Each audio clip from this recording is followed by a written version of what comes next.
João capítulo 12. Jesus é ungido em Betânia.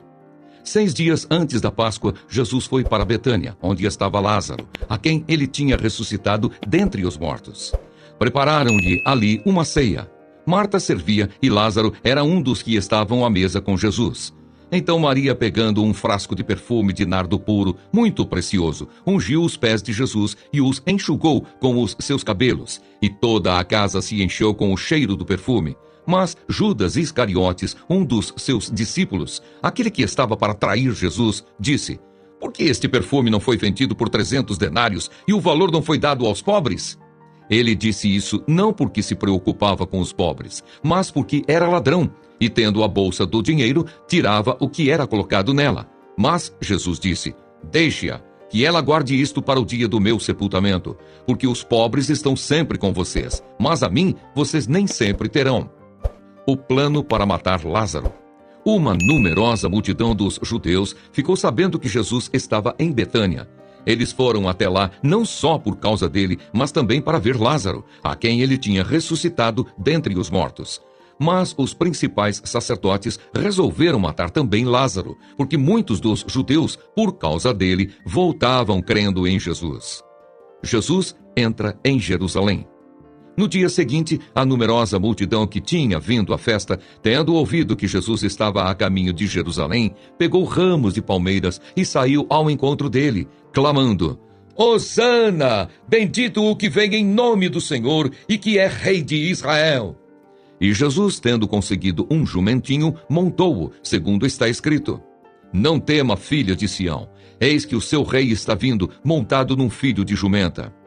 Seus discípulos, a princípio, não compreenderam isso, mas quando Jesus foi glorificado, então eles se lembraram de que essas coisas estavam escritas a respeito dele e também de que tinham feito isso com ele. A multidão que estava com Jesus quando ele chamou Lázaro do túmulo e o levantou dentre os mortos dava testemunho. Por causa disso também, a multidão saiu ao encontro de Jesus, pois ouviu que ele tinha feito esse sinal. Então os fariseus disseram entre si: "Vocês podem ver que não estão conseguindo nada. Eis que o mundo vai atrás dele." Alguns gregos desejam ver Jesus. Ora, entre os que foram para adorar durante a festa, havia alguns gregos. Estes se dirigiram a Filipe, que era de Betsaida da Galileia, e lhe pediram: "Senhor, queremos ver Jesus." Filipe foi dizê-lo a André, e André e Filipe o comunicaram a Jesus. Então Jesus se dirigiu a eles, dizendo: "É chegada a hora de ser glorificado o Filho do Homem. Em verdade, lhes digo, se o grão de trigo caindo na terra não morrer, fica ele só, mas se morrer, produz muito fruto. Quem ama a sua vida, perde-a, mas aquele que odeia a sua vida neste mundo, irá preservá-la para a vida eterna. Se alguém me serve, siga-me, e onde eu estou, ali estará também o meu servo. E se alguém me servir, meu Pai o honrará." Jesus fala da sua morte. "Agora a minha alma está angustiada. E o que direi? Pai, salva-me desta hora? Não, pois foi precisamente com este propósito que eu vim para esta hora. Pai, glorifica o teu nome." Então veio uma voz do céu: "Eu já o glorifiquei e ainda o glorificarei." A multidão que ali estava e que ouviu aquela voz dizia ter havido um trovão. Outros diziam: "Foi um anjo que lhe falou." Então Jesus explicou: "Não foi por minha causa que veio esta voz, e sim por causa de vocês. Chegou o momento de este mundo ser julgado, e agora o seu príncipe será expulso. E eu, quando for levantado da terra, atrairei todos a mim." Ele dizia isto significando com que tipo de morte estava para morrer.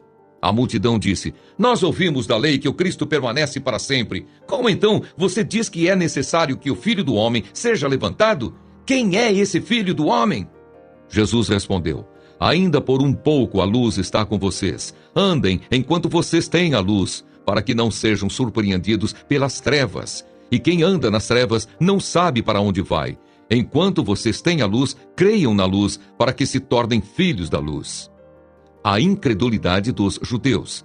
Depois de dizer isso, Jesus foi embora e ocultou-se deles. E embora tivessem feito tantos sinais na presença deles, não creram nele, para se cumprir a palavra do profeta Isaías, que diz: "Senhor, quem creu em nossa pregação? e a quem foi revelado o braço do Senhor. Por isso não podiam crer, porque Isaías disse ainda: cegou os olhos deles e endureceu-lhes o coração, para que não vejam com os olhos, nem entendam com o coração, e se convertam, e sejam por mim curados. Isaías disse isso porque viu a glória dele e falou a respeito dele. No entanto, muitos dentre as próprias autoridades creram em Jesus, mas por causa dos fariseus não o confessavam, para não serem expulsos da sinagoga, porque amaram mais a glória dos homens do que a glória de Deus. O resumo do ensino de Jesus. E Jesus clamou dizendo: quem crê em mim, crê não em mim, mas naquele que me enviou. E quem vê a mim, vê aquele que me enviou. Eu vim como luz para o mundo, a fim de que todo aquele que crê em mim não permaneça nas trevas. Se alguém ouvir as minhas palavras e não as guardar, eu não o julgo, porque eu não vim para julgar o mundo, e sim para salvá-lo. Quem me rejeita e não recebe as minhas palavras, tem quem o julgue. A própria palavra que falei, essa o julgará no último dia. Porque eu não falei por mim mesmo, mas o Pai que me enviou, esse me ordenou o que dizer e o que anunciar. E sei que o seu mandamento é a vida eterna. Portanto, as coisas que eu digo, digo exatamente assim, como o Pai me falou.